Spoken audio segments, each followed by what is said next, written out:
Welcome to Biology Made Easy. We are still doing dissection of toads, and this time we are looking at how the mouth cavity is adapted to do breathing.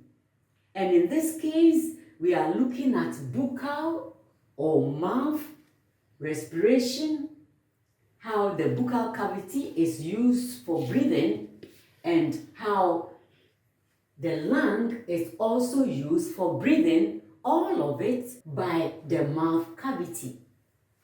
What are the adaptations? If this is the mouth of the toad, this is the floor of the buccal cavity, meaning this is the buccal cavity. You have a nostril here. The floor of the buccal cavity can be lowered and it increases the volume here, or the floor of the buccal cavity can be raised and it reduces the volume in the buccal cavity.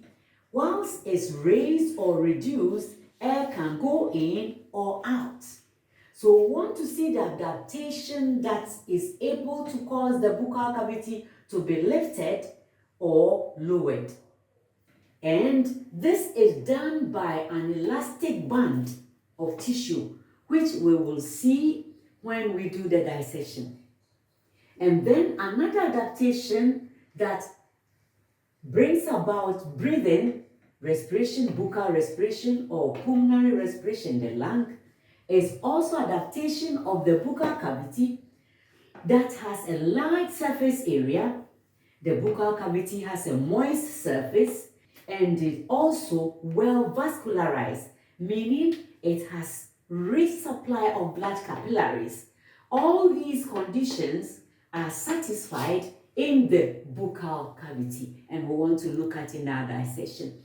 See the elastic band of membrane on the floor of the buccal cavity. It's attached to the skin.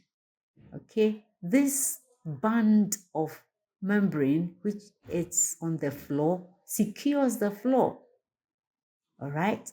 Again, this band, elastic band of membrane, because it's elastic, it acts as a muscle that is able to reduce the volume of the buccal cavity. If it raises up, it reduces the volume and so increases the pressure. Air can go in the lungs or air can go out of the mouth. Then it also lowers the flow of the buccal cavity, increases the volume, and so pressure will move air into the buccal cavity. So it's an elastic band that serves as muscle. Very good to change volumes so air can move in or out. Very, very good elastic band.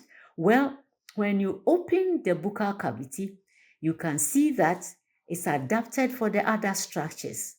The buccal cavity is very large, as you can see soon.